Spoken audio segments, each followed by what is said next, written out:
Shame is a great indicator. It's a terrible motivator. So let's stay away from shame. Let's take the good from it, which is like, okay, yes, I've done something that's not great. Maybe I've set a bad example. But here's the cool thing is now I have today, and then I have tomorrow, and then I have the next day, and I can do something with that, and I can change that behavior. And I believe, and what we've seen is it has a pretty instantaneous impact on yourself and the relationships around you. Hey, welcome to Wealth Beyond Riches. In today's episode, we are going to talk to Joey Odom, co-founder of RO, a technology company meant to help us put down our phones and pick up the moments that matter most to us. Typically, I do an intro right now, but I do the intro with him live on the show. So let's go ahead and jump into the episode. Hey, we're going to get started by playing a game. Oh, love it. Are you ready? Love games. All right. So this is the game. A lot of people probably do know this, but you've hosted a podcast. You just completed 100 episodes, if I'm not mistaken. That's right. Feel free to fact check any of this stuff, but you are one of the best at introducing the guests that you bring on. And I love how you honor them in that, and that you put thought and intentionality and time into it. So in fact, when I was starting this podcast a little over a year ago, I think I even was like, hey, ChatGPT, pretend like I'm Joey Odom and I'm writing an introduction for this guest. What would it sound like? And because I was like, man, if I can get like 70% of a Joey intro, then we're going to be set. So here's the game. I've got two intros I'm going to read. Intro 1 and intro 2. ChatGPT/Joey Odom wrote one of them, and then I wrote the other one. Oh, I'm excited. This is good. So this is going to be fun. Intro number 1. Hey, today I have the pleasure of introducing someone who's making a real impact in helping families and individuals live more connected and intentional lives. Joey Odom is the co-founder of RO, a company that's on a mission to help us put down our phones and pick up the moments that matter the most. Ooh, that's good. Joey's story is one many of us can relate to, feeling the pull of screens in our daily lives and realizing something needed to change. What I admire most about Joey is his passion for solving a problem that's so pervasive in our culture. With RO, he's created just more than just a product. It's our movement to reclaim our time, strengthen our relationships, and focus on what really matters. Joey's not just a visionary leader. He's a husband, a dad, and someone who's committed to living out the same values he inspires in others. I can't wait for you to hear from him today as he shares his journey, his insights, and the heart behind RO. Joey, welcome to the podcast. Very good. Very good. Intro 1. Intro 1. This is awkward for me. Usually I record it after the fact because it's like, okay, here's what we actually talked about. So I'm like, oh man, he's just got to sit here while I read this. All right, so intro 2. I'm so excited for today's show. Although today's guest wasn't my first choice, he's anything but second best.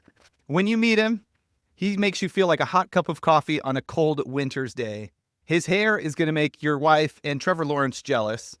And his voice maybe reminds you of the actor John Corbett from My Big Fat Greek Wedding or Northern Exposure, though I don't totally agree with that. That's just what other people say. Yeah. He's none other than Joey Odom, co-founder of RO, a movement focused on reclaiming the life that unfolds once you put down your smartphone. Today, we're going to be thinking of our friend and Joey's co-founder, Heath, who put down his phone only to pick up a 64-quart fully loaded Yeti cooler, and that's why he's having double hernia surgery tomorrow. Now you know who really should be doing the heavy lifting in this partnership. Wow. And you know what? He has. He's host of the RO podcast. He's recorded 100 total episodes in the past 2 years. The podcast had humble beginnings, but high hopes, as the first episode was recorded in a treehouse.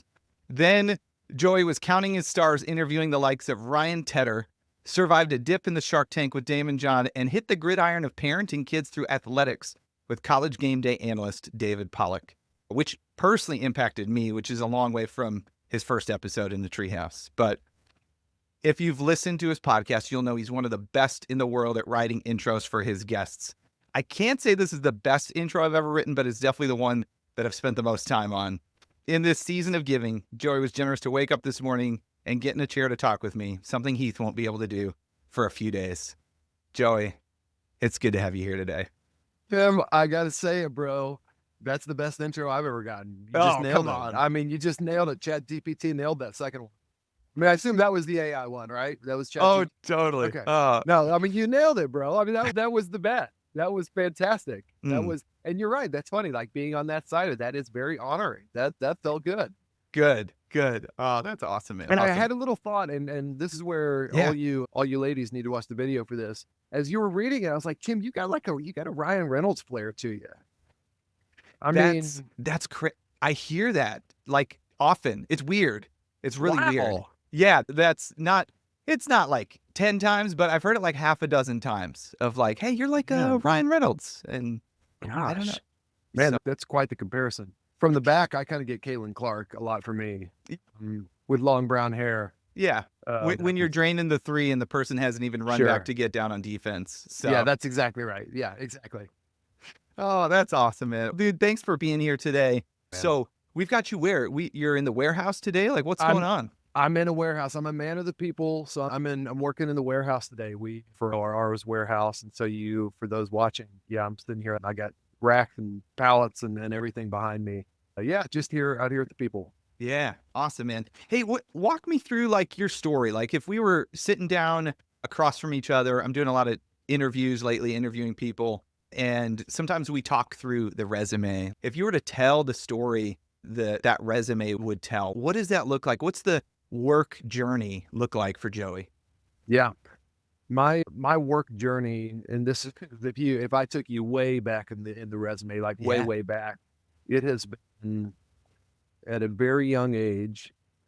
I was probably 12 years old. My parents sat my brothers and me down, and they said my dad's business was struggling, really struggling. I mean, like on the brink struggling, and he had a small business at the time. And they basically said, effectively said, we have no expendable income right now. So we're going to cover your basics, and then the rest you need to cover on your own.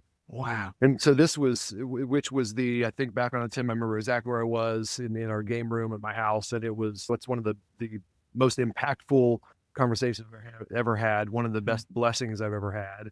Because at that point, it's just like the resourcefulness part of my brain kicked in and said, okay, like that means that I need to go umpire Little League baseball games at a time when I probably should have been playing Little League baseball. So I was umpiring, and I mowed lawns and delivered pizzas and worked in a gas station and you go through my list and valet parks. So I've had a great list of jobs, camp counselor, and then went to Oral Roberts University. I was very fortunate to receive a full scholarship to Oral Roberts through the high school I went to, which was just an amazing blessing.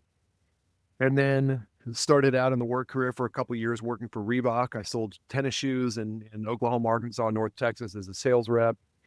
And then got really lucky to get into commercial real estate and I was, started from the bottom. Drake wrote that song about me.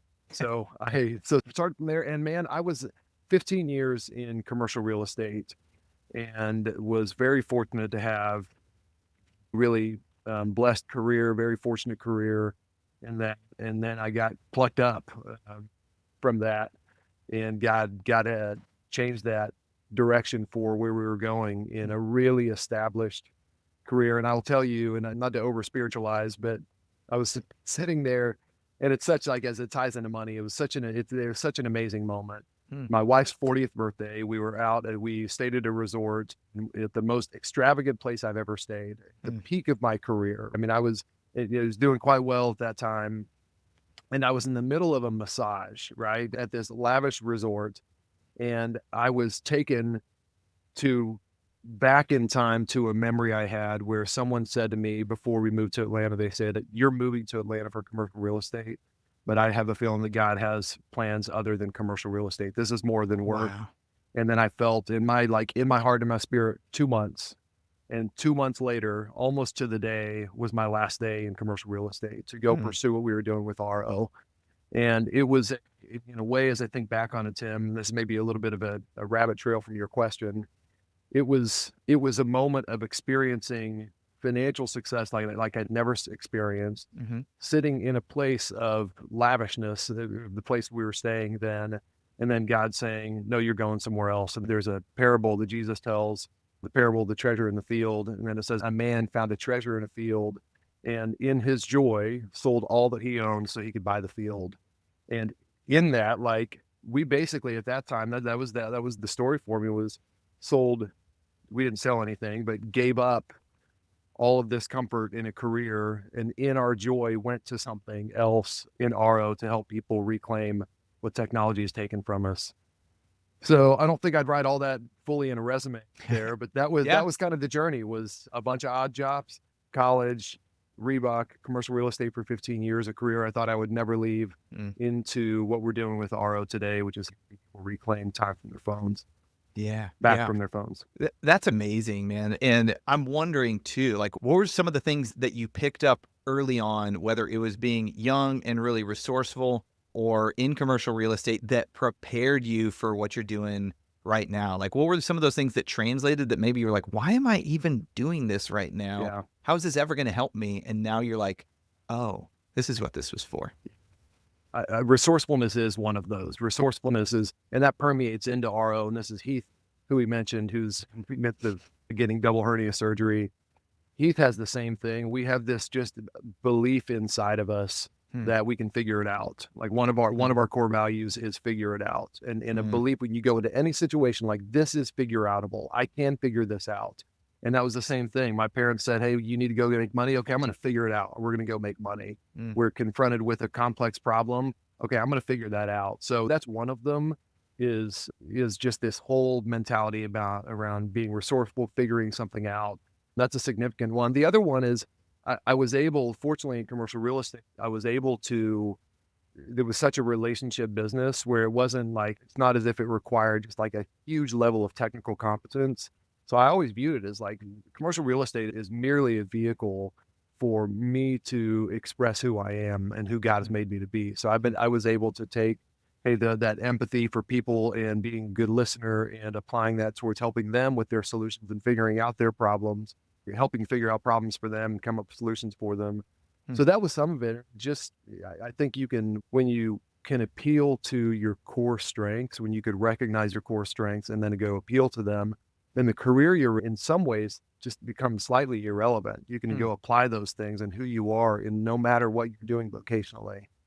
Yeah, I love that. It makes me think of a quote my friend Chuck says, which is, you could use people to build businesses, or you could use businesses to build people. And that from resourcefulness and relational strengths, like what a way to build a business by serving people in the process. That's right. Yeah. That's so cool. So what's going on at RO right now? Like, what, for the people who are listening, first of all, I'm a customer and a huge fan of RO. I really only talk to people or bring on people who have stuff I already believe in and I've already bought into. This is like, your due diligence is done. I'm introducing you to Joey. Like, Joey, what are you guys doing? What are you working on right now? Yeah, missionally, we want to help people, I've said a few times, reclaim time back from their phones. So we begin with the core belief, Tim, is that over the last 17 years, as great as our phones are, our phones have also staked a claim in our lives. They've staked a claim specifically in 5 key areas of our lives. Staked a claim in our attention, our moments, our time, our relationships, and our futures. And there's a bunch we could unpack on all 5 of those, but they've staked a deep claim. And we walk around as a society with a little bit of a sense of desperation that this is just the way it is. And yeah, this is how kids are, or gosh, this is just how it is with the relationships, or, oh, I'm so addicted to my phone, there's nothing I can do about it. And we're saying, hold on one second. Just because that's how it looks right now, that's not what the future has to look like, is that we can reclaim those 5 areas of our lives, that we can live in thriving relationships, that our phones have not spoken for our kids' futures. Absolutely not. We can reclaim all of those things. So that's the core belief we start from. And we began as a business going direct to consumer. The people would join RO, they would get an app subscription, they would get an RO box. And we've kind of evolved. And what's been fun about that is the evolution is we said, okay, all of a sudden, you don't need an RO charging station for this solution to work. So we have tens of thousands of people who have downloaded our app and subscribed to our app to gamify the experience of being away from your phone.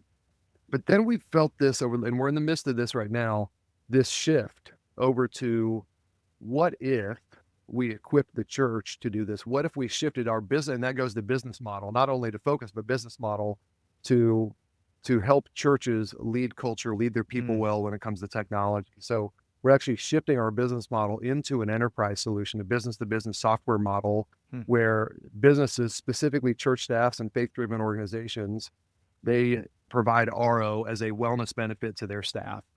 So you think about a bunch of companies who've provided meditation apps over the last few years to their staff. That may not be a really good fit for a church staff. That may not be a really good fit for a faith-driven organization.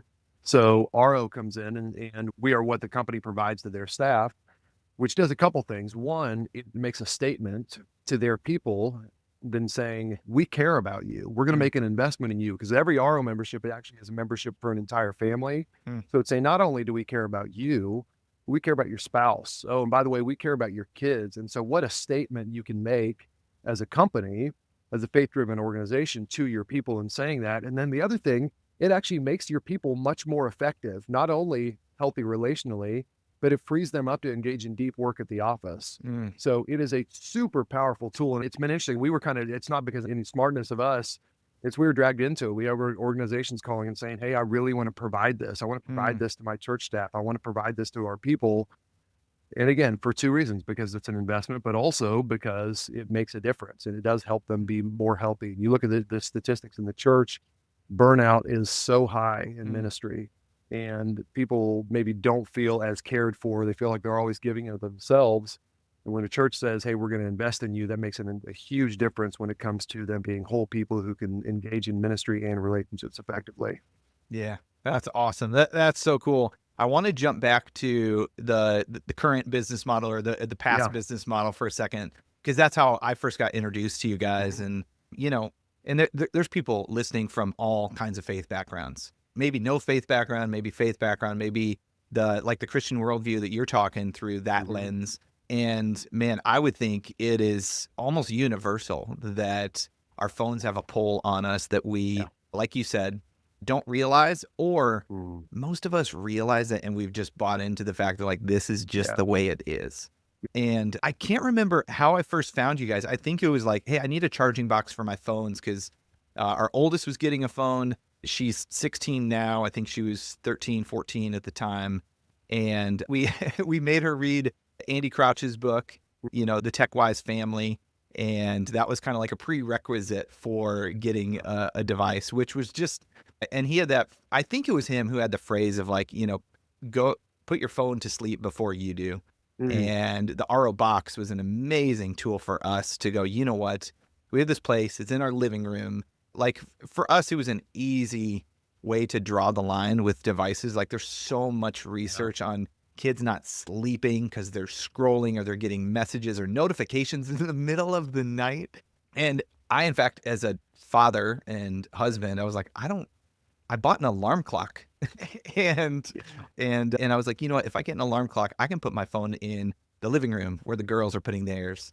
And it was just an amazing tool to go, you know what, this is where my phone goes before I go up to bed, do nighttime routine, whatever. Sorry, I'm a dad. So nighttime routine, read books, relax, and not have the pull of the device or whatever else is going on. And so anyways, that I just want to say thanks, because that's an amazing tool to have. Here's a spot where we can put our phones, we can charge them.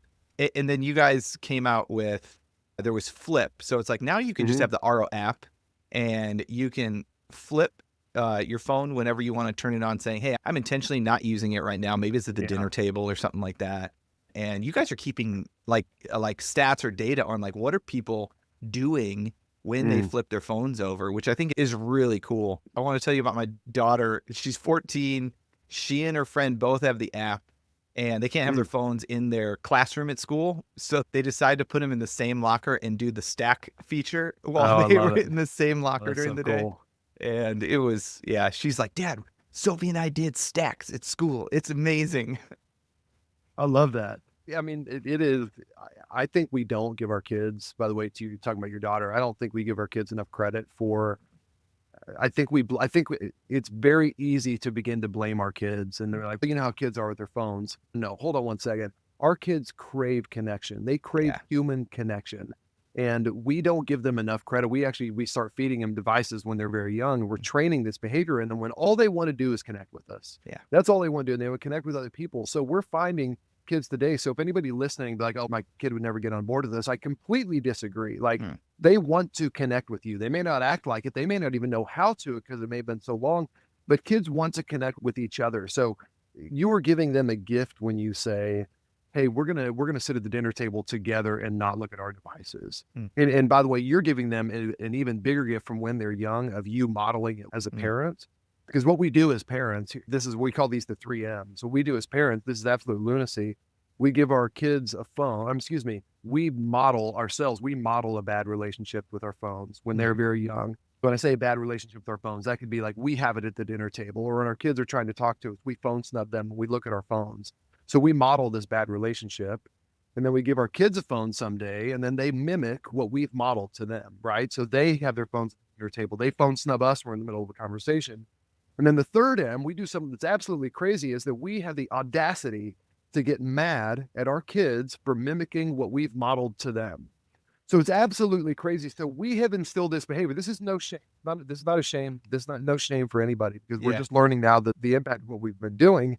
But it's crazy that we're doing that. So what if instead we began to model a great relationship with our phone? Instead of mandating, we'll just keep using M's, instead of mandating something to them, what if we mandated something on our own? What if we modeled good relationship with them? And then what if they happen to mimic what we've modeled to them, that good relationship? And then we can make memories and magical moments. And again, all the other cool M's think of that we have this ability to do this right now for ourselves, but it always begins with ourselves. The number one predictor of how your child will use a phone someday is how you use your phone today. And that's not just a cool saying. Like, that's actually true. Statistically, our kids are going to mimic what we model. This doesn't just happen in phones. This is just something we already know. This is why, smoking has gone down in youth. It's because smoking in adults has gone down. They've both gone down, believe it or not, 78%.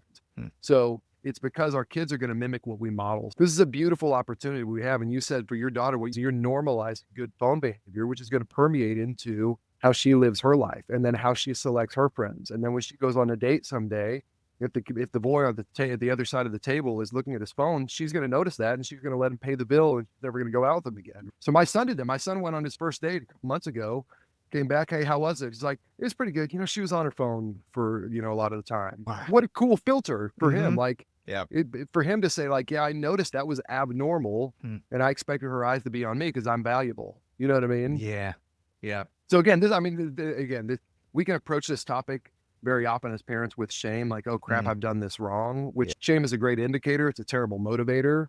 So let's stay away from shame. Let's take the good from it, which is like, okay, yes, I've done something that's not great. Maybe I've set a bad example, but here's the cool thing is now I have today, and then I have tomorrow, and then I have the next day, and I can do something with that, and I can change that behavior. And I believe, and what we've seen is it has a pretty instantaneous impact on yourself and the relationships around you. Getting real practical for a second. Let's say somebody's listening to this and some of what you said was definitely a zinger, where I was like, ooh, oh man. Yeah. Okay. What are some practical steps to maybe start reclaiming some of those things that, because my default in a situation like this is like, I just had a conversation with Joey, and guess what? We're putting all the phones away. We're going to burn them in the fireplace. And, obviously that's not a way to go about it. What are some of the ways you see people going, hey, how do we reclaim this a little bit at a time? I love that question. And you teed it up. We didn't plan this, I promise. We have what we call the 5 S's. 5 S's, and this is how you reclaim. The first one relates very directly with what you just said. Our tendency, especially those of us who are dads, especially those of our guys, we're going to come up with this giant proclamation that we expect everybody else to abide by because we just had a revelation ourselves, right? But what we do at the first S is start with yourself. Dads, and I'll speak directly to you, don't you dare tell anybody else what to do until you've gotten a good rhythm of doing this yourself well. Okay? So just begin with yourself. It's far too easy to blame our kids, far too easy to blame our spouse, but what's our piece of the pie that we're responsible for? Even if it's a tiny little sliver, start with yourself. So that's one, and that's really critical. That's foundational. Second one is the second S, I want you to spend 2 hours a day physically distant from your phone. That sounds like a lot. Now, statistically, 91% of us have our phones with us 24 hours a day. So even 2 minutes away from your phone, you're going to join the 9% club, right? Of people who spend some time away from their phone. But strive towards 2 hours a day. And here's why I say 2 hours a day. 2 hours a day, one thing, that's the average amount of time that an RO user spends away from their phone per day. But what that adds up to, because this is compounding, is 2 hours a day equals 1 month per year. You have reclaimed 1 month per year just by 2 hours of physical distance from your phone. Engage in deep work or have time watching a family movie without a second screen. Like that 2 hours may seem like a lot, but that goes really fast. And here's what's cool. What you're going to find is you're not going to go through physical withdrawals when you get away from your phone. You think you might, but you're going to adjust to it really quickly. So if you can't do 2 hours, do 30 minutes or do 20 minutes and then build up from there every single day after that. So that's the second one. Yeah, love it. The third one, your home, I want people to establish sacred times and sacred places that are phone free. So I want you to just denote those zones. Something that's sacred, what's interesting in that is that we have the ability, sacred things are just man-made things that we say are sacred. So we've just deemed that sacred. So you have the ability to name that.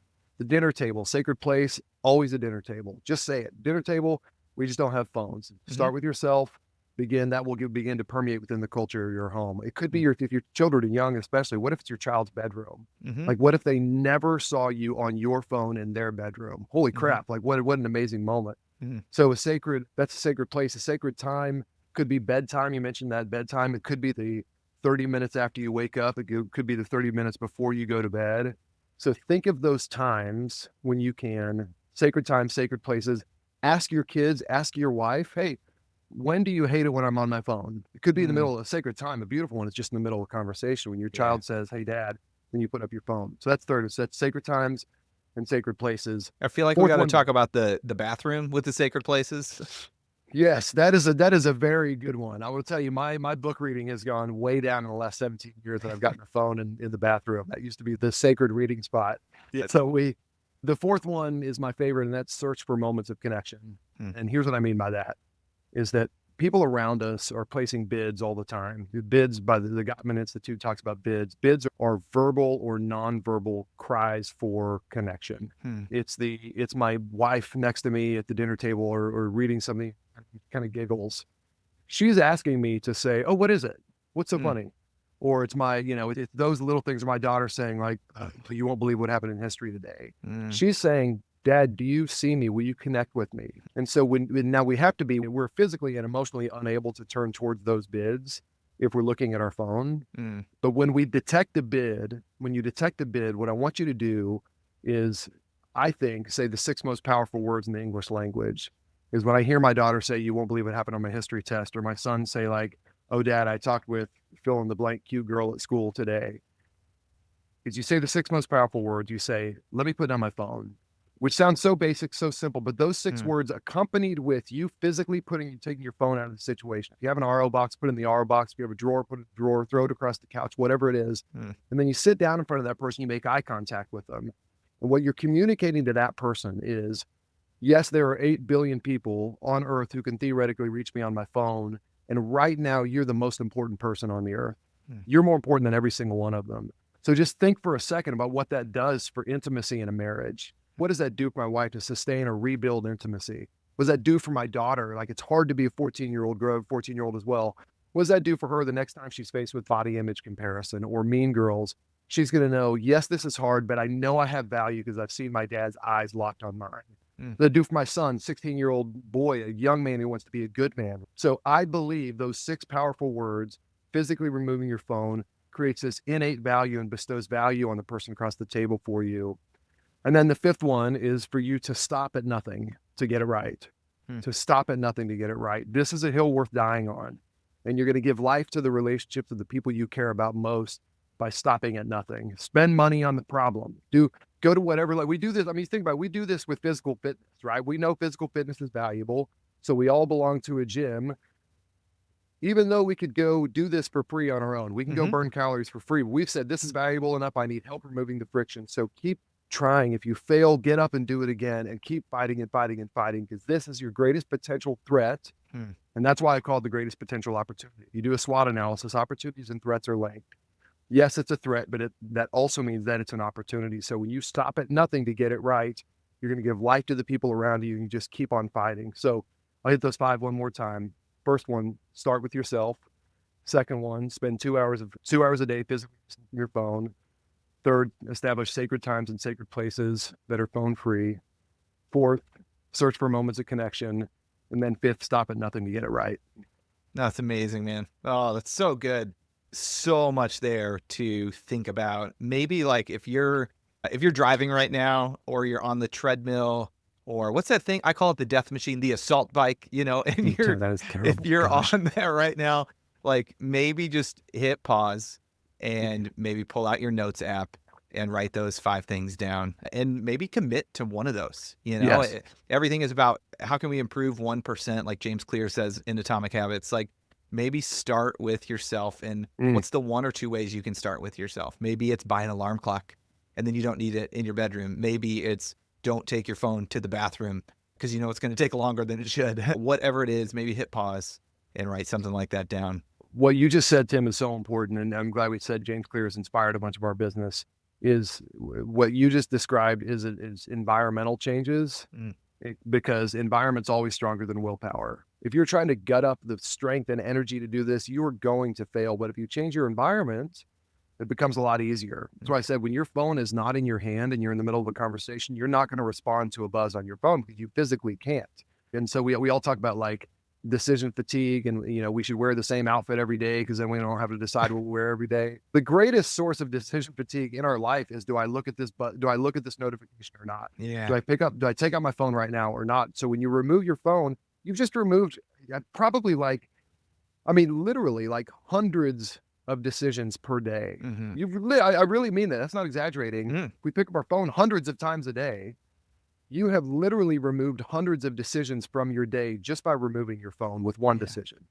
Yeah, that's so good. So as you're giving some really good practical steps here for anybody listening, whether you're a grandparent and you're looking at grandkids who have devices, by the way, grandparents, like you also set the example and the tone, or you're a parent and you're listening to this going, man, how can I change some of these habits that I have? Give us some of the why. Like, what is you're collecting good kinds of data of what people are doing when they lay down their phone and pick up the life that is there that's phone free. What are people doing? What's the data that you're seeing as a result, to give us some of the why or the motivation behind why to do this? Absolutely. I'd like to, before I do that, you said grandparents, and I want to speak specifically really quickly to a grandparent. I have found, and I'm going to try to say this, there are digital natives who have always had phones, right? And so I think that group of people actually recognize the damage it's doing to themselves more. For people who are not digital natives, for people who are largely, oftentimes are grandparents, it's much, much easier for some reason to see the problem in someone else than in yourself.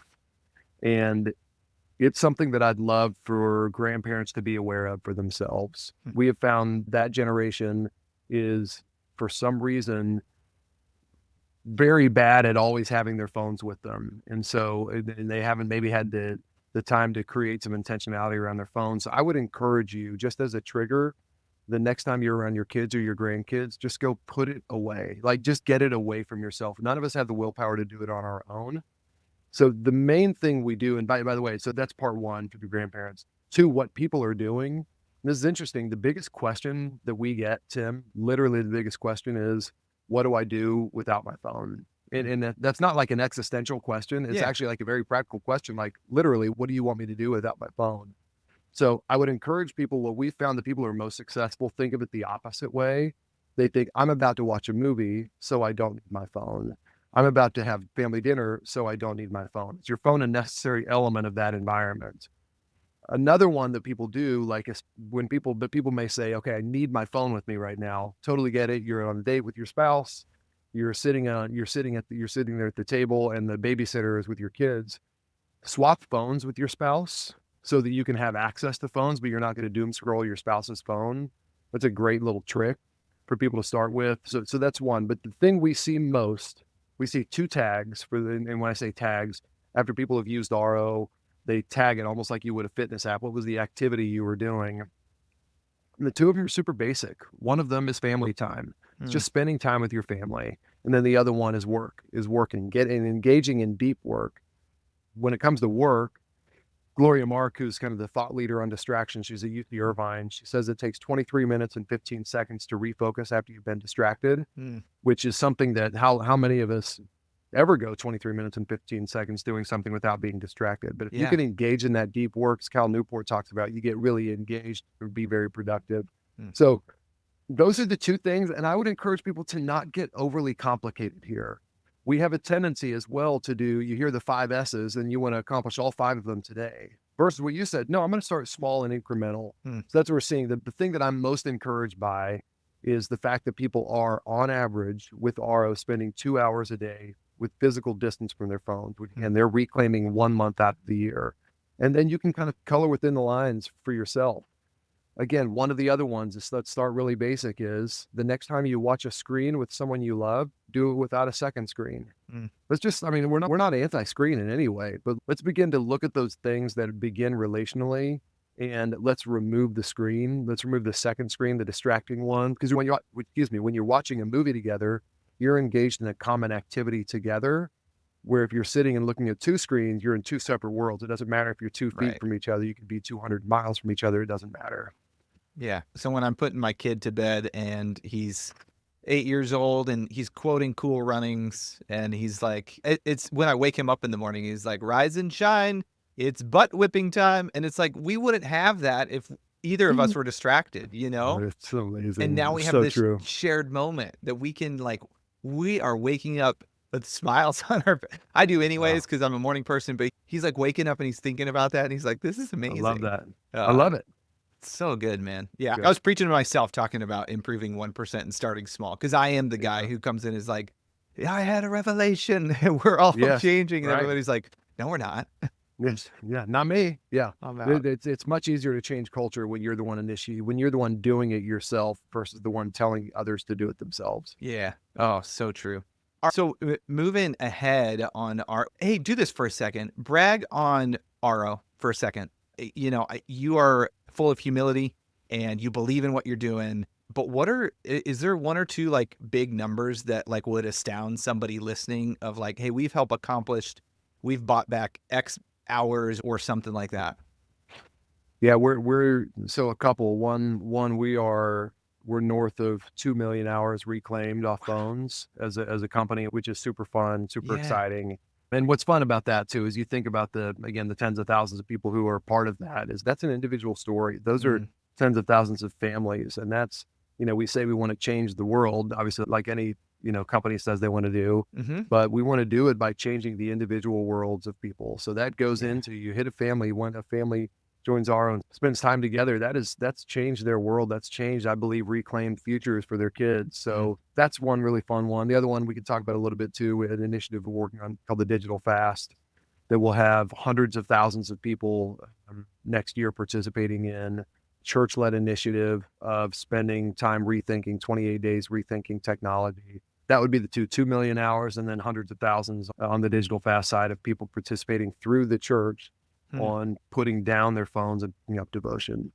Wow. That's so cool. I remember Heath talking about 1 million hours when I was talking to him one time, and I was like, man, that's crazy. But to be at 2, do you remember where you were like a year ago? Like we're recording right now into 2024.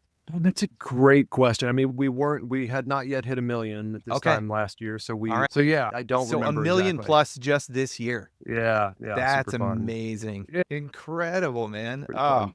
I love it.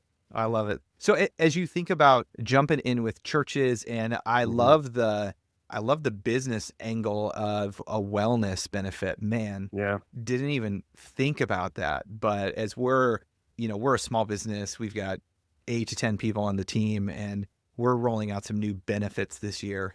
And one of the things we wanted to do was make sure we were helping the whole person. It's one thing to be like, yeah, we have health benefits. Those health benefits could stink. They could not be very good. It could be with a predatory company, or are we paying for a decent percentage of the benefits? Or it's like, yeah, the company's covering 25% and you're in charge of the rest. But to have this as a wellness benefit, talk about that for a second. What's kind of the thought behind that? Yeah, it begins there are a couple of reasons why we think this makes a lot of sense, particularly for what we're doing. And one of them, maybe one of the cornerstone ones, goes back to what Jonathan Haidt talks about in The Anxious Generation, which is collective action. So when Jonathan Haidt refers to collective action, he talks about it specifically with our phones. And a collective action problem is one that is virtually impossible to solve as an individual, but becomes incrementally easier when you're doing it together as a group. In other words, let's say that my daughter wanted to, or like a high school or college student wanted to get off Instagram. They want to just like, they're going to be excluded because everybody else is doing it. They're going to be so consumed by the fear of missing out, they're just going to jump back in. But what if that college girl's entire sorority got off Instagram for a month or for a year? All of a sudden, it's super easy because you're doing it with other people. Yeah. So that's one reason we found is that as an organization, it becomes much easier than doing it as an individual for people to see results in themselves. And then it can become part of your culture, of a culture of presence. That's one thing. Again, culture is the taken for granted assumptions about the way a group operates. So it's the stuff that you don't even think of. Yeah. And so this is one amazing way to really instill presence within your culture is by investing in those people. So that's one, is the collective action element of it, is of everybody doing it together.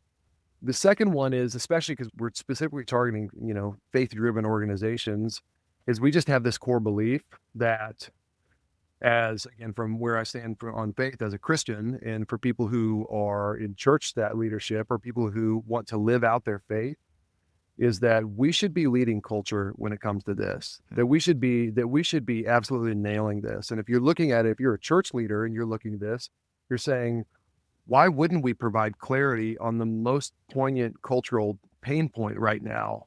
What an opportunity. Again, back to opportunity. Like what an incredible opportunity for us to do this thing. So I think that culture is going to listen to anybody who gives clarity on this, whether it's someone in the church or outside of the church. Jonathan Haidt's a noted atheist, but Jonathan Haidt says himself that churches and religious communities have this magical ability to set new norms in culture because you have such a collective group of people doing it together. So those are a couple of things that have drawn us into it. And I think it makes, again, we have this core belief that's a great opportunity for the church to do it well. And then we just know that when you do it collectively together as a group, it'll be more effective for everybody there. Yeah. Yeah. That's cool. Hey, give me a little snippet on this initiative, the digital fast that you guys are doing. It's 28 days. I was pitching it to my kid's youth pastor of like, hey, February's got 28 days. Like it's perfect. February fast, I was pulling out the alliteration, trying to copy you. Yeah. So what's it going to be like? Does it mean like your phone's in a box for all of the month, or like, what's it look like? Yeah, that's a great question. So this is the Digital Fast is a book that was written by Darren Whitehead, who's the pastor of Church of the City in Nashville, brilliant thinker, great Australian voice, great guy. Darren and we are partnered on that along with Think Media and Gabe Lyons to help scale this within the church. Darren wrote this book. He has done a digital fast for years at his church in Nashville. And then the thought was, hey, let's get this out. Let's scale this to the rest of the church world so that other churches can participate in this transformational event. He calls it the greatest discipleship tool that he's seen in ministry. Wow. So what we're doing, what that is, it's a 28-day journey. It's church-led. 28 days, but to your point, it's not getting rid of your phone for 28 days. It's actually rethinking how we're using technology. So the 28 days, it goes through 4 phases. The first one is detach. And when we say detach, it's removing all the distracting apps from your phone. So you're still using your phone, but you've removed all the distraction, leaving it purely with the utility device, which allows you to go into the second phase, which is discover. Then you can see what's happening in the world around you with clearer eyes. Leading into the third phase, which is delight, where literally your dopamine receptors are resetting. You're able to actually savor the relationships around you. Or if you're reading the Bible, you're able to savor the Bible and God's word, your time. And then the fourth one is determine. Donuts. Is the fourth one donuts? The fourth one is donuts. Yes. Fourth one is donuts. So fourth one is determine. So how can you, determine what does the rest of the year look like for you when it comes to technology? So you go through a workbook individually, 28 days of devotions and exercises every single day for 28 days, taking you through those 4 phases. And then participants in the digital fast, they also have access to RO as well, so they can quantify the amount of time they're away from their phone, which becomes super powerful on a church level because pastors get up on Sundays and say, because they have the data from us that says, hey, church, we spent 8,000 hours off our phones this week. Wow. So what a cool message to then reinstill that within the culture. So that is We have a couple churches who are doing it right now, kind of on a pilot basis, but the real launch is in 2025, and it's happening anytime throughout the year. We have churches doing it virtually every month throughout the rest of next year. And it's been a very special, for the churches who've already done it, it has been a very special time for them to reset and refocus.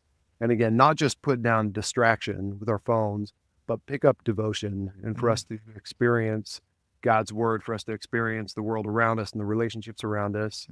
And this happens on a church level. So people can go to digitalfast2025.com to learn more. So church leaders can go on there. You'll order bundles for your church, distribute to them, and then you go through that journey together. And we have a bunch of resources for pastors, sermon notes and stuff like that if they want to preach on it too. Yeah, that's awesome. What about for business leaders? You were talking about a wellness benefit. What's kind of like the roadmap look like for that?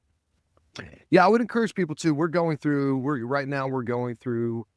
a rebranding exercise, which would be really fun to put us more in line with what we're doing. So for now, what I would encourage people to do is, if they're interested in that, email us at press@goro.com, and then we'll get more information for you on that if that's something you're interested in and exploring what it could look like as a wellness opportunity for your company. Yeah, that's amazing. That's incredible, man. Dude, thanks so much for just leading the way on such an important issue. And not a lot of, there's some apps out there that are like minimalist apps and stuff like that help hide some of the things, but you're actually empowering people to make their own decisions about this. And you're so great at making the message so clear and engaging. You mentioned how people are craving clarity around this, and they are, there's little fits and spurts here and there of like, oh yeah, don't do this, or delete the app for 30 days, see what happens. Like, and then post about it after you're done about when you get back on the hamster wheel. But you're trying to create long-standing habits in people and replacing it with what are the positive things that you're replacing it with by tracking it. What is it? What gets measured is what matters, or something like that. When you measure it, it changes. And so not only are you measuring the time away, but you're measuring what is filling that space. And that's powerful, man. Yeah. Thank you. Yeah. It's a fun ride. And you're right. We want to help people change that relationship with their phone. That's the key. Yes, it can be restrictive, but I actually think it's an invitation. If we look at this as an invitation to presence, that feels a lot better. It feels a lot more, literally inviting than just a mandate to put down your phone, and you're bad if you look at your phone. That's not the point. The point is, hey, you're about to go on a date, Tim, let me hold your phone for you. That's what RO, if it were a person, would say. Let me hold it so you can engage in that moment. Is that a service? Can I sign up for that? Like, you show up on the date? Literally, I follow you around on a date. Yeah, exactly. Yes. You just got to put a coat hanger on the door when you want me to leave at the end of the night. Yeah, and then I'll head Who's out. This guy? Oh, that's Joey, babe. Don't worry about it. He's going to hang on to our phones. Does he get the car? No, he doesn't get the car. He just hangs on to our phones. He might pop into the conversation every once in a while because he's got something to say, but don't worry about it. For sure. It's like, I'm kind of like the Vince Vaughn scene in Wedding Crashers, where he's just kind of grabbing little bites off the plate too. So I'll steal some bites too. Oh man, there was an AT&T commercial. I don't know if you remember this. I know exactly what you're talking about. You do? The big Norwegian guy or whatever. Yeah, Sven. Yeah. There's before Siri, there's like, your stocks are up, your stocks are down. Bundle up. It's cold outside, and he's just sitting between them on the bed. Oh man. Okay, people, let's rock and roll. He's great. He's fantastic. I love Sven. Oh, so good. All right. Let me know when the Sven service releases. I'll take full advantage of that. And then my wife will cancel after the first date. Hey, take me back to going straight from Sven to massage. Take me back to the massage moment. And you're having this pinnacle moment of success, career, and also dare I say indulgence, and stepping into something unknown, unpredictable. How many years are you right now, since that moment? Almost 4. Okay. So looking back on that, I think about somebody who is listening and they're thinking about a career transition, maybe coming up in a couple years, or maybe right now. What, as you look back on it now, what are the things you did or thought or experienced? Is there any regret, and what allowed you to kind of take that step of faith, if you will, of, hey, I'm headed into something unknown, and I've learned to be okay with it. Yeah. I'll say that one thing that it's done, one thing we did was just, it was from the very beginning when that had been a couple of years since we had been working on RO. And it was, I for somebody who gets really excited and wants to, ready, fire, aim, that was something we took a very measured approach through with my wife and me on like, hey, we're just going to go to the next point and see if the door is still open, and the next point the door is still open. So kind of, it happened in a very natural process. The decision at that point was actually pretty easy because we had gone through so much time thinking about it and like preparing for it. So it wasn't sudden.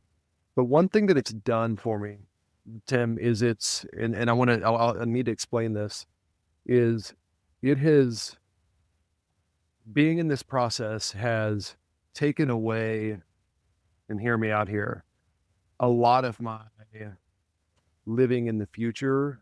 I was going to say my imagination for the future, but actually living in the future. I found myself, I think at that time, in making a good amount of money and doing well in a career.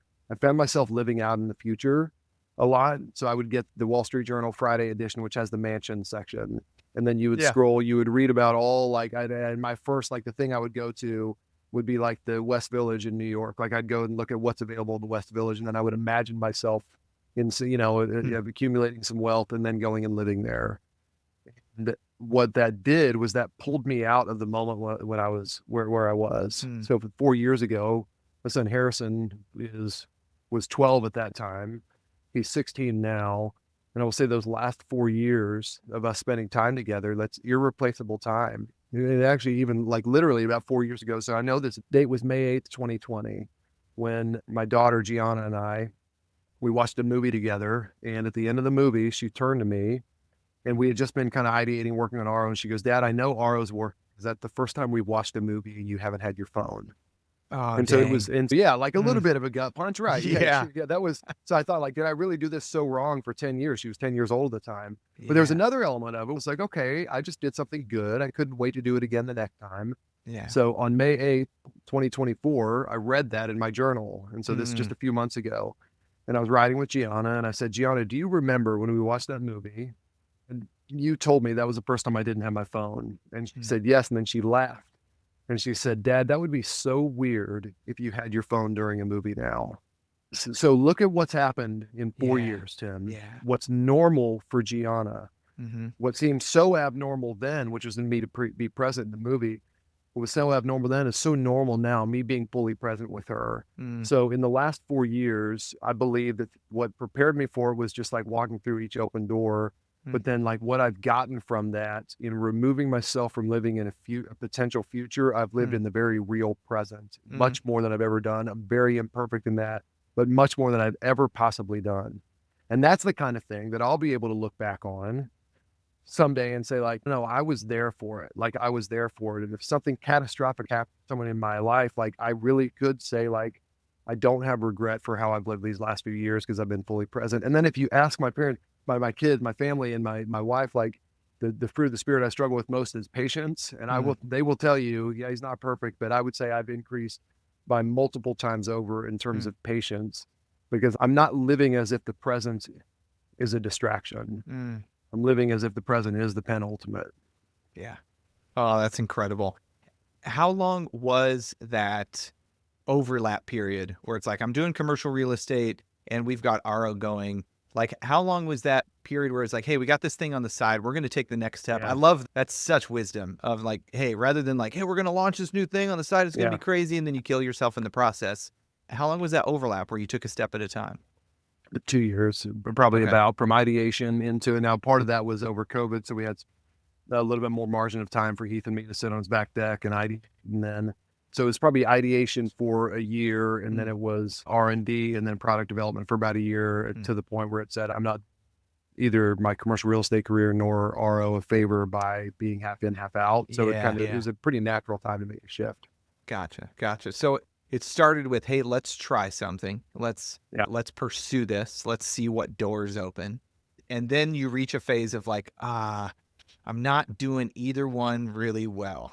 Yeah, so that's right. That's kind of the first indicator for somebody of maybe like, hey, maybe the season, maybe it's okay to go, you know what, it's probably time pretty soon to close the chapter on this season of life and move on to the next one. And look back with total gratitude. Yeah. And bro, like just like a bunch of fun. Like I don't know, who knows where this will continue to lead, especially in a pivot, but man, it's been fun. Like this is one of those things that you look back on, I think either way, as just like the greatest possible time of your life. And then teaching my kids that it's okay to take risks. That the greatest risk is just like continuing on and wondering what if. So Shoe Dog is a book by Phil Knight, the founder of Nike. And I love that book. And it talks all about the beginning of Nike. It really spends most of the time just focused on the beginning of Nike. Talk about resourcefulness in a book. Books. And he says at the end, and this is him reflecting back, he says, and I love this, he basically says, my only regret is that I can't do that all over again. And he was talking about the beginning stage. He was talking about that exciting beginning and the hope and the possibility and all the naivete and like all the stuff, like, and getting punched in the mouth and then getting up and then figuring out a way and figuring it out. Like, how much fun is that? You know what I mean? Like I'm standing here in a warehouse with a bunch of RO boxes, you know, from floor to ceiling. And man, how much fun is this? That's so cool. I love that. As you think pivoting to like money for a second, and I talk about money with people all day long. So it's totally normal for me. Or some people will be like, why are you doing this? But I think our relationship with money is really telling of who we are. And as you switched jobs and launched out into a startup with investors and stuff like that, how has your relationship with money changed over that time? Like, what would you say feels and looks different now? Yeah, no, drastically. I think so. I was fortunate to save well during my career. So we're coming up on 4 years without taking a salary, which has done a couple things. One of them is exposed. It's not that meaningful. Like it's fine. I'm not that worried about it. I've still made some good long-term decisions, which I highly encourage of saying like, okay, like, I'm going to be fine at 65. 45 to 65, well, I don't know. But I know at 65, I'm fine. You know what I mean? Like I saved pretty well for that stuff. We saved some immediate cash flow for some stuff. But I found that I don't really need much luxury. But I have found that a little bit of margin is nice. So there's, I think, one very poignant verse, I believe it's in Proverbs, Psalm, that says, God, give me neither riches nor poverty, but only my daily bread. And I think like living in that daily bread is a really good place to live. And then when you dip below, and not that we're in poverty, but it's just like, yeah, there are a few extra things we'd like to be doing right now, but we're investing all of our money in the business. And so margin's nice, you know, like, but I think I put a lot of faith in money in the past. And now I do really fully believe like, I can go make that. Like that's the least of my concerns. Like financial concerns are very much the least of my concerns because I know I can go make money again. And so I'm not concerned about that. So I think maybe to summarize all that as I'm thinking out loud is that luxury is overrated and margin's and a little bit of margin is underrated. Yeah, that's really good. As you as a family think about, you know, I think that money has a hold on us, you know, kind of like our phones do and stuff like that. Yeah. And sometimes it's so subtle. And, you know, again, money's not good or bad. It's what we do with it is what matters. And one of the most important things I think we can do with it is learn how to exercise the muscle of generosity and give it away. And whether it's a lot or a little, it's that thing that you exercise regularly and it gets stronger and stronger. And the first couple times it hurts because you're like, man, I haven't worked out in a while. But once you get into it, all of a sudden there's this delight and joy that comes from doing it more and more and growing that. How in a season of not taking a salary, living on savings, how do you guys continue to give, or how do you see that in the season? Yeah, we love giving. My wife is a giver when it comes financially. Like it's awesome that we are so aligned on that. So there's no conflict in any of that, which is great. Yeah, we've had a lot of great people we've learned from in that. Andy Stanley does some great teaches on giving. Andy Crouch, maybe it's just an Andy thing. Yeah, Andy Crouch is so good about that. Like, hey, and my mom was really good on that, teaching us like, you want to release the power that money has on you, then you give it away because you don't want that. And so it's an amazing act of faith. It's us not taking a salary. Part of it is also just an act of faith. Like, God, we know you're going to take care of us. And so we're acting in faith, and giving is an act of faith. So we love doing that. We still give, and we have some investment income coming in too. So like continuing to give on that. Yeah. Which does require a little more faith. Yes, absolutely. That would be more helpful to keep in the budget right now. But God, you're our provider, and we know that we're going to be taken care of. And, in some ways, like, darn it, I'm just not going to let this have a grip on my heart. What's cool about that too, especially, is then for our kids, and to say, we're very open, like, here's our financial situation, here's what's going on, and we're giving. And by the way, Harrison, you worked a summer job at a restaurant this summer, and yes, here's what we do with our money. We give, we save, we spend. And so that's how we live. And my kids, my daughter Gianna is so good at this too. And just like knowing that, like, for them, they're seeing it, and they're seeing it play out, especially in difficulty, not just in much. And so it's setting up for them. And that's where it starts becoming easier, Tim, is like when that you will have kids who are watching and learning, like it actually becomes a little bit easier to live that out. But yeah, we're huge fans of giving. And I know it's not going to get that big of a grip on my heart. Yeah. It's cool that even that idea of like starting with yourself, and they're going to mimic what you model for them. That's right. And that's incredible. I love hearing that. And maybe for somebody listening or watching, maybe, I don't know about you, but you might have gotten stopped in your tracks when he said giving off of investment income. Because, man, it's really easy, depending on how you give, a lot of people do like a percentage of the income that comes in, and that could be you could rationalize that away really easily with investment income of, you know what, I've already given off of this because, that money went into the investment after I gave. But going, no, more income is still coming in. And the best thing I can do is be open-handed and go, man, I didn't deserve any of this. I didn't earn this. It just came here, and I can give and help other people in the process. Here's what I would encourage too, like, just don't lie to yourself about it. You make the decision. I mean, we are free from any law. Like, it is like that, like old covenant, 10%, whatever, like, you choose your amount. But don't do the Ananias and Sapphira thing. Like, for those who know the Bible, like, and don't lie to yourself. Don't lie to God. Just be like, no, this is what we're going to give, and make a plan for it, and then stick with it. And then I encourage you to make it, this is Andy Stanley, like, plan it, and then make it progressive. Give a little bit more percentage wise each year. Do a little bit more, but don't do it under compulsion, and certainly don't do it and not be truthful with yourself of what you're doing. If you're saying, I'm going to give on the, I'm going to give on the gross. If you say, I'm going to give on the gross, like that, you know what I mean? Like, don't, I don't know if my point's coming across here, but what I'm saying is that, like, don't say like, no, the Bible says I can give on the net. Like, you choose for yourself, and you stick by it, and you make your deal, you agree to it with God, and don't lie to yourself, others, or God on what your plan is. Yeah. Hopefully that makes sense. It's like having that personal conviction, wherever you're at, and whatever you're shooting for from a giving standpoint. Like, we all make plans with our money, whether it's what percentage am I going to save? What am I going to invest? What am I going to pay in taxes? What am I going to give this year? What is it? I think about the 4 big buckets of money: live, give, owe, grow. And if we as a society looked at those 4 buckets and made plans for what the percentage is going to look like in the coming year, what an incredible impact that could have on our families, our lives, our communities, by going, hey, here's my plan for giving this year. It's this much %, and this is what we're going for. Yeah.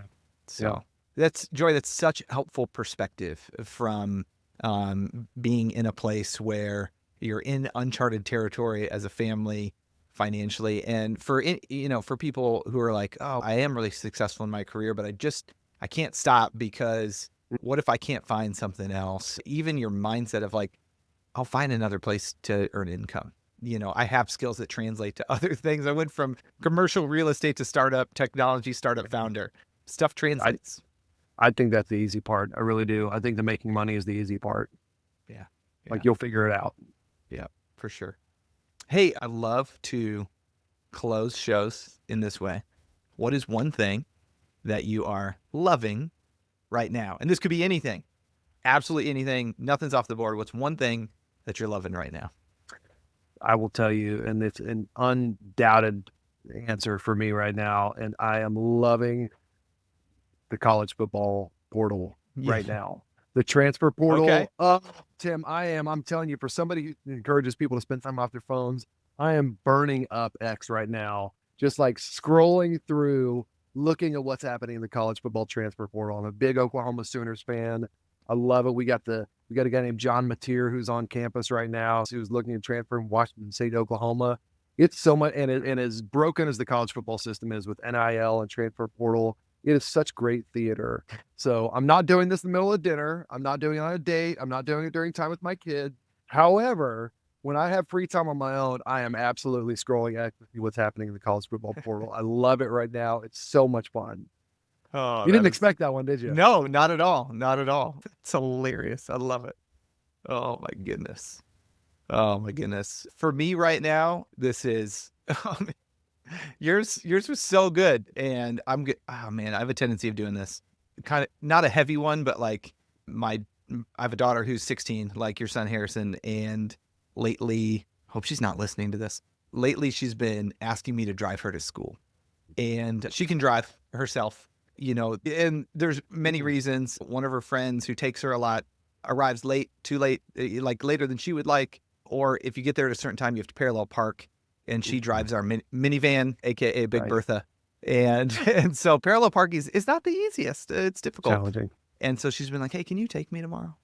And I'm just going to say yes every time, because I know there's not that many of those left. And, sometimes it's amazing conversation. Sometimes we're just kind of quiet.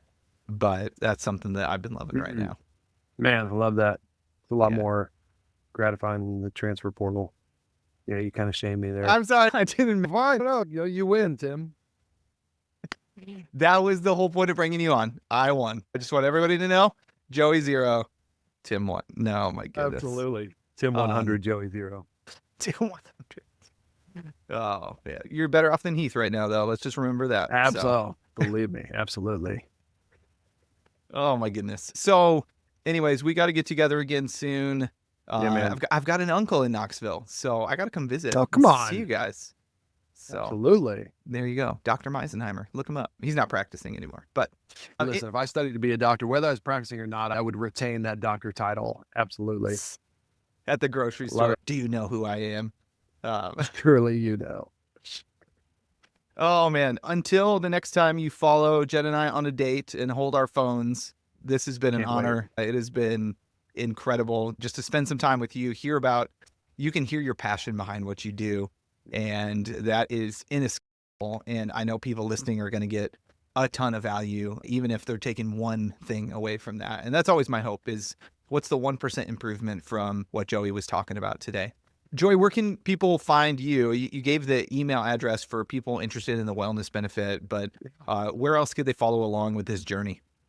Yeah, would love for people to check out our website, goaro.com, goaro.com. If you're interested in the wellness benefit, email press@goaro.com. And then if you're interested, if you're a church leader, if you want your church to participate in the digital fast, go to digitalfast2025.com. Awesome. Oh, so grateful for the time, man. Thanks for jumping on last minute and just being so generous with your time. Thanks, Tim. Appreciate it, brother. Hey there. If this episode impacted you, would you share it with a friend right now? That would mean a lot to me. And even better, if you could leave a review of the show. Maybe mention what part of this conversation stuck with you. On the first Tuesday of each month, we're going to bring you some more stories of great leaders who have learned what it means to be truly wealthy. If you're watching on YouTube, we're going to drop that on the first Thursday of each month. So keep an eye on that. Thanks so much. We'll see you next time.